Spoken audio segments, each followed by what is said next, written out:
Hola a todos y bienvenidos a Biblioteca Resumida. Aquí encontrarás los mejores resúmenes de libros, perfectos para aquellos que aman la lectura, pero que no siempre tienen el tiempo para leer cada página. Si te gusta el contenido, no olvides suscribirte al canal para no perderte ningún resumen. Vamos a empezar. Resumen de cuento de hadas de Stephen King. Me llamo Charlie Reed, y esta es la historia que nadie va a creer. No me importa. Lo importante es contarla, y si he de empezar por el principio, no es con el cobertizo misterioso, ni con el viejo señor Bowditch, sino con un maldito puente. El puente de Sycamore Street, en Sentry's Rest, el pueblo donde crecí. Ese fue el lugar donde empezó todo, el puente que me quitó a mi madre y con ella, mi infancia. Una noche cualquiera, mi madre cruzó el puente de rejilla de acero bajo la lluvia, vistiendo su gabardina roja. Iba al Zip Mart a comprar pollo frito. Nunca volvió. Una furgoneta derrapó y la atropelló. Mi padre y yo estábamos viendo fútbol americano en la sala de estar. Recuerdo que le hice un gesto de despedida desde la ventana. Recuerdo su pelo rojo cayéndole por los hombros. Recuerdo no haberla mirado lo suficiente. Su muerte nos arrastró a una espiral oscura. Mi padre, George Reed, que trabajaba como perito de seguros, comenzó a beber. Primero de forma disimulada, luego sin reservas. Mi casa se convirtió en un sitio triste, silencioso, lleno de botellas y silencios incómodos. Yo tenía solo 7 años. Aprendí a preparar mi desayuno, a ordenar la casa, a ocultar las llaves del coche para que él no manejara borracho. Le oía llorar por las noches y vomitar en las mañanas. Se convirtió en una sombra de lo que fue. Y yo simplemente sobrevivía. Durante esos años, a pesar del caos, logré mantenerme. Jugué béisbol. Fui bueno. Anoté home runs. Me eligieron para el equipo estelar. Pero todo eso ocurría como en cámara lenta, como si mi vida no fuera realmente mía. Veía venir el desastre como quien ve aproximarse una tormenta desde lejos. Las facturas se acumulaban, el dinero desaparecía, la casa era un polvorín de tensión. Soñaba con terminar durmiendo en un coche, o vagando como los sin techo del centro. Mi padre perdió el trabajo. Se encerró en casa a ver películas antiguas y beber ginebra. Y entonces, justo cuando parecía que no había salida, llegó Lindy Franklin. Un antiguo colega suyo, alcohólico rehabilitado. Hizo lo que en AA llaman la visita del 12º paso. Se apareció una tarde y lo enfrentó. Le dijo que si Hannay, mi madre, pudiera verlo, no estaría orgullosa. Mi padre rompió a llorar. Fue la primera grieta verdadera en su coraza de autocompasión. Esa misma noche, Lindy lo llevó a una reunión de alcohólicos anónimos. No fue un camino fácil. Tuvo recaídas, pero volvió, siguió viniendo, se aferró a esa pequeña luz y, poco a poco, se reconstruyó. Aquel fue mi milagro, y como todo milagro, me dejó una deuda. Una noche, en un acto desesperado, me había arrodillado junto a la cama y rogué. Si haces esto por mí, yo haré algo por ti. Enséñame qué. Y desde entonces, supe que tenía una promesa pendiente. Me uní a campañas ecológicas, limpié carreteras, recaudé dinero en Halloween vestido con un mono naranja para UNICEF. Lo hacía todo esperando que Dios me señalara qué era lo que de verdad debía hacer. Mi padre se recuperó, regresó a su antiguo trabajo, luego abrió su propia agencia como perito independiente. Le iba bien, trabajaba muchas horas, pero llegaba sobrio, con energía. Nos abrazábamos sin necesidad de oler su aliento. Lindy Franklin se volvió un visitante habitual. Comíamos pizza, veíamos a los Bears y a los White Sox, hablábamos de la vida. Yo estaba entrando en la adolescencia, en la parte buena de ella.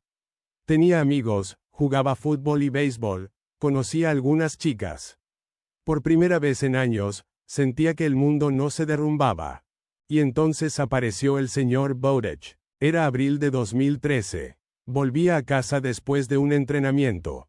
Mi mano izquierda aún palpitaba del ejercicio. Al pasar por la esquina de Pine con Sycamore, escuché el aullido. Era un lamento largo, dolido, angustiado. Venía de la casa de psicosis, como la llamábamos de niños. Una enorme casa victoriana en ruinas, con cercas combadas, pintura descascarada y advertencias de, cuidado con el perro. Todos conocíamos al viejo que vivía allí. Un tal señor Bowditch, ermitaño, hosco, dueño de un pastor alemán llamado Radar. Aquel aullido no venía de un perro agresivo. Era el grito de un alma rota. Salté la cerca, corrí por entre la hierba alta y llegué al porche trasero. Allí estaba Radar, flaca, envejecida, con los ojos tristes.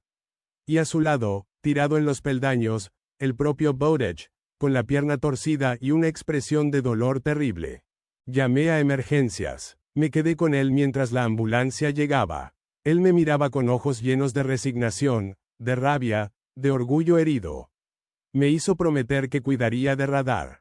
Me dio la llave de la casa y me ordenó, con su voz seca, que no fisgoneara. Entré. Era un lugar antiguo, oscuro, saturado de libros, revistas, polvo, antigüedades. Nada fuera de lo normal, o eso creía al principio. Así comenzó nuestra relación. Bowditch ingresó en el hospital. Yo me encargaba de Radar. La alimentaba, la sacaba al jardín, le hablaba. Al principio todo era obligación, pero pronto me encariñé. La perra era noble, leal, vieja y buena. En sus ojos había algo triste, sabio. Empecé a pasar más tiempo en la casa, y poco a poco, el viejo me fue confiando pequeñas tareas. Limpiar, regar, preparar té, leerle en voz alta. A cambio, me contaba cosas. Historias extrañas, a veces incoherentes, a veces demasiado coherentes como para ser simples desvaríos. Me habló de un lugar. Un sitio al que se accedía bajando por una escalera interminable en el cobertizo del jardín. Un mundo distinto, un reino. Me habló de oro, de relojes, de un pozo de curación. Me advirtió que no tocara nada, que no preguntara. Pero sus palabras eran como anzuelos. Me hablaba y no me hablaba. Me confiaba cosas a medias, como si quisiera que completara el resto.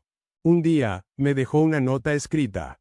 La perra empeoraba. Ya no podía subir las escaleras. Empezaba a orinarse dentro. El veterinario no podía hacer nada. El viejo, con una mezcla de desesperación y esperanza, me dijo que la llevara, allí abajo. Que siguiera sus instrucciones, que buscara el pozo. Yo, que había hecho una promesa cuando era niño, entendí que esto era lo que se me pedía. Preparé una mochila, llevé a Radar en brazos, abrí el candado del cobertizo, y bajé. No era una simple escalera, era una bajada al centro de la tierra, a lo desconocido. Cada peldaño era una renuncia al mundo real. El aire cambiaba, la oscuridad era densa, viva. Escuchaba ecos que no venían de mí. Descendí con miedo, con la perra jadeando entre mis brazos, y sin darme cuenta, crucé el umbral de lo imposible.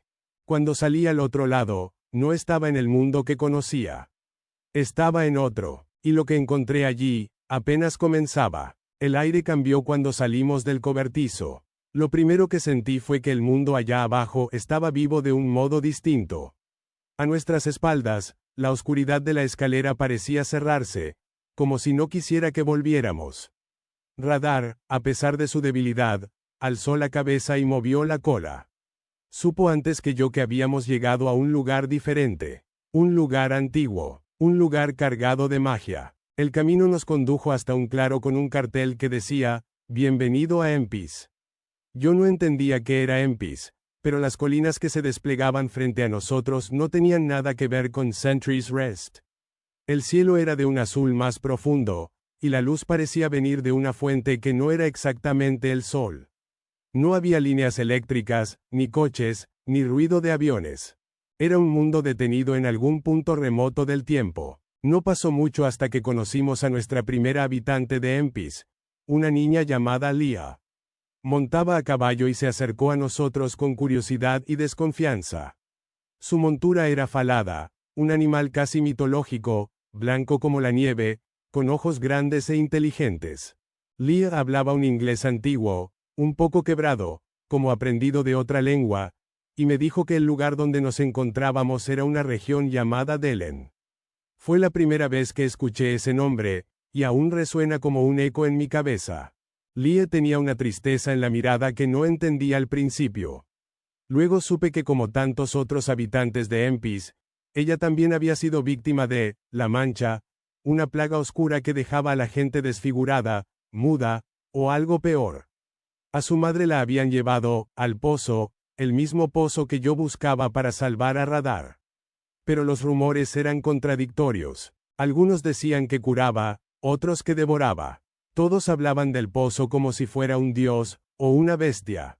Viajamos juntos hacia la ciudad. En el camino, dormimos bajo las estrellas, comimos frutas que brillaban en la oscuridad y bebimos agua que sabía a plata. Liam me habló de la reina Claudia, de su derrocamiento, de una figura tiránica llamada Elden, también conocido como el Príncipe Gris. Me habló de los soldados sin rostro, de los juegos que celebraban para entretener al pueblo, y de un castigo temido por todos, las correas. Llegamos a una pequeña aldea donde conocí a Hannah, una mujer ciega que me recordó a mi madre. Ella cuidó de Radar y me habló del pozo con palabras envueltas en reverencia y miedo. Me contó que había gente que regresaba mejor, curada, pero otros que no volvían jamás. Algunos, incluso, regresaban diferentes, cambiados. Yo escuchaba todo con una mezcla de fe y desesperación. Cada vez que Radar tosía o se le vencían las patas traseras, sentía que se me abría un hueco en el pecho. La entrada al lugar sagrado estaba custodiada por una estructura inmensa, hecha de piedra negra. Allí estaba el pozo, una fuente de aguas cristalinas. Dejé a Radar beber primero. Al principio no pasó nada, pero luego noté el cambio. Le brillaban los ojos, caminaba mejor. En pocas horas, el temblor de sus patas disminuyó. Al día siguiente, trotaba a mi lado como si los años le hubieran sido devueltos. Pero la transformación de Radar fue solo el principio. El pozo también me cambió a mí. No físicamente, pero sí en algo más profundo. Como si la esencia de Empis me rozara el alma.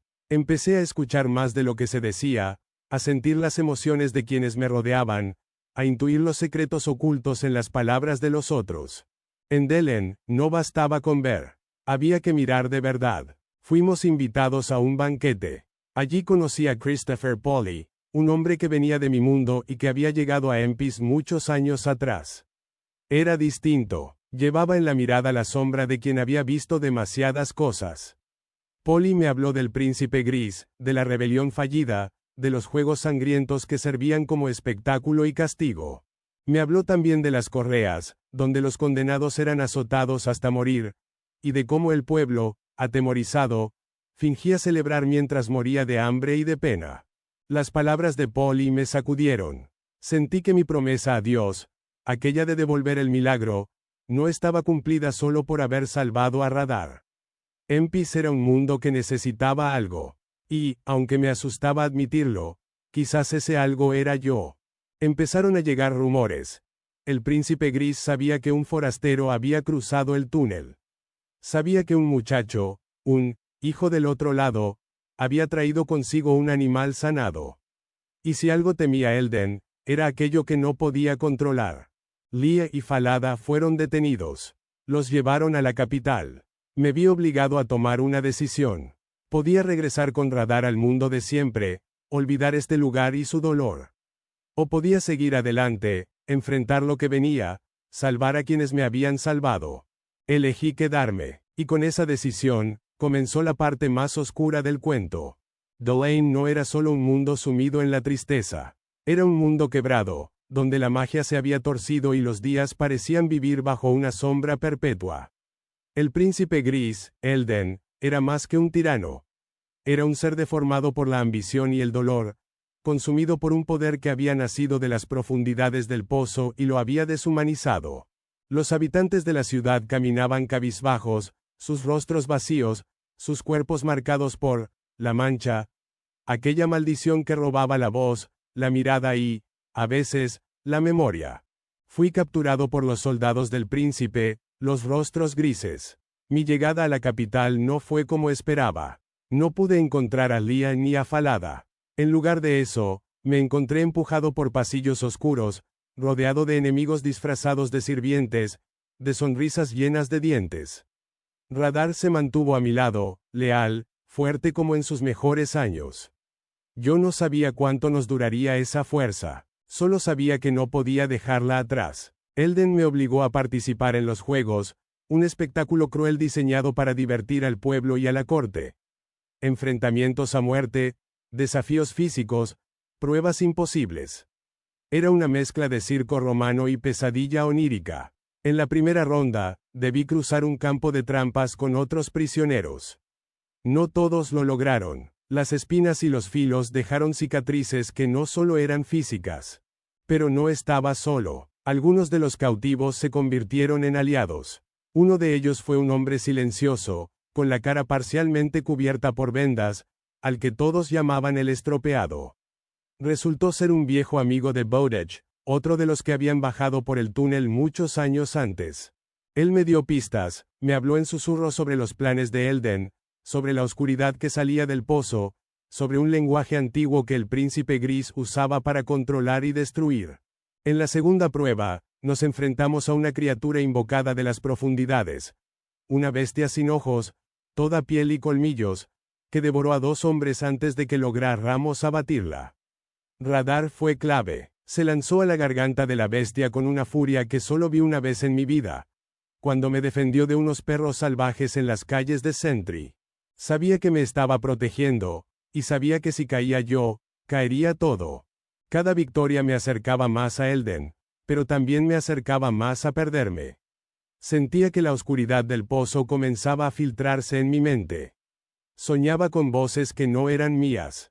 Veía sombras en los rincones. Escuchaba risas infantiles en pasillos vacíos. Sentía que Empis me probaba, como si el mundo mismo tuviera conciencia y me preguntara: ¿qué estás dispuesto a sacrificar? Entonces llegó la última prueba. Enfrentar al propio Elden. No con espadas ni con fuego, sino con palabras. Me condujeron a una sala vasta como una catedral, con un trono de piedra negra en el centro.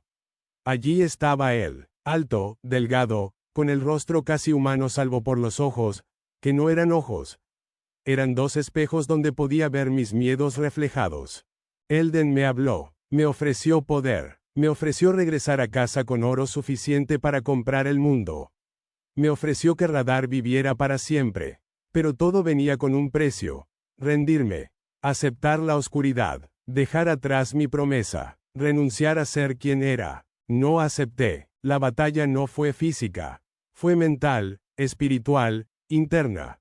Elden trató de romperme, de tentarme, de convencerme de que el mundo de arriba no valía nada. Que los milagros no existían. Que las promesas eran cadenas. Yo respondí con mi historia. Con el recuerdo de mi madre, con el abrazo de mi padre al recibir su primer medallón de AA, con la risa de Radar al correr por el jardín de Bowditch. Fue entonces cuando comprendí que el verdadero poder de Elden no estaba en su magia, sino en su capacidad de robar la esperanza. Y que mi fuerza estaba, precisamente, en conservarla. No lo maté, no fue necesario. Su poder se quebró con su mentira. Y con su caída, Empis comenzó a sanar. Las nubes se alzaron. La luz regresó a las plazas. La gente volvió a cantar, a mirar a los ojos, a hablar con voz propia. Leah fue liberada. Falada también. El estropeado, cuyo verdadero nombre era Jonathan, murió en la última batalla, pero lo hizo con una sonrisa. Yo supe entonces que había cumplido mi promesa. Volví por el túnel con Radar a mi lado, aunque no era la misma perra, ni yo era el mismo muchacho. En mi mochila no traía oro, ni armas, ni reliquias. Solo traía memoria, y el eco de un mundo que aún vive en alguna parte, bajo nuestros pies, esperando que alguien vuelva a escuchar su llamado. Epílogo. Preguntas formuladas y contestadas, al menos algunas. Después de todo, traté de regresar a una vida normal. A Sentry's Rest, a las clases, al béisbol, pero había un peso nuevo en mí, como si llevara un secreto que quemaba. Radar envejeció otra vez, lentamente, pero con dignidad. Murió en paz unos años después, en su rincón favorito de la casa. Mi padre nunca supo toda la verdad. Le conté algo, lo suficiente para que entendiera que había hecho algo importante. Me abrazó, me dijo que estaba orgulloso de mí. Escribo esto no para ser creído, sino para cumplir con lo que aún me ata. La verdad debe contarse. Porque los cuentos de hadas son reales. Y a veces, el héroe no lleva espada, sino una promesa en el corazón. Y hasta aquí el resumen de hoy en Biblioteca Resumida. Espero que te haya gustado y que te animes a leer el libro completo. Si te pareció útil o interesante, no dudes en darle un pulgar arriba, eso nos ayuda muchísimo. También te invito a suscribirte al canal para que no te pierdas los próximos resúmenes. Gracias por vernos y hasta el próximo libro.